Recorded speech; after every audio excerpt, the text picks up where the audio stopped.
போர்ட்கிலான் தேசிய வகை வட்சன் தமிழ் பள்ளியின் கருவள மைய திறப்பு விழா வெகு சிறப்பாக நடைபெற்றது. பள்ளி நிர்வாகம், பெற்றோர் ஆசிரியர் சங்கம், பள்ளி வாரியம் மற்றும் முன்னாள் மாணவர் சங்கம் ஏற்பாட்டில் நடைபெற்ற இந்நிகழ்வில் ஓம்ஸ் அறவாரிய தலைவரும் மலேசிய அறிவா சங்கத்தின் தோற்றுநருமான ஓம்ஸ் பா தியாகராஜன் கலந்து கொண்டு பள்ளியின் கருவள மையத்தை திறந்து வைத்தார்.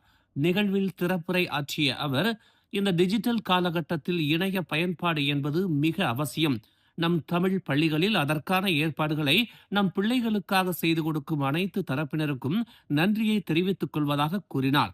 மேலும் டத்தோக்கு பத்மநாபன் குறித்து பேசிய ஓம்ஸ் பா தியாகராஜன், அவர்தான் எனது ஆசான் என்றும் அரசியலில் எனக்கு பிடித்த தலைவர் அவர்தான் என்றும் கூறினார்.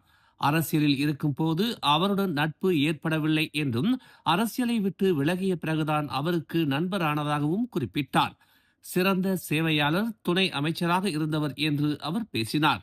இந்த நிகழ்விற்கு வருகை தந்த டத்தோ பத்மநாபனை சுட்டிக்காட்டி அவர் மறைந்த டத்தோக்கு பத்மநாபனை நினைவு கூர்ந்தார்.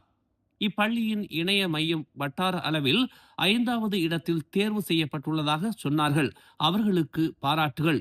இன்னும் 20 வருடங்கள் கழித்தும் இந்த மையம் இதேபோல் சிறப்பாக இருக்க வேண்டும், இயங்க வேண்டும் என்று அவர் கேட்டுக்கொண்டார். அதற்கு பிறகு ஒருவேளை மாற்றம் செய்தால் இதைவிட பிரம்மாண்டமாக உருமாற்றம் செய்ய வேண்டும் என்றும், எனவே தொடர்ந்து நல்ல முறையில் பராமரிக்க வேண்டும் என்றும் அவர் நினைவூட்டினார்.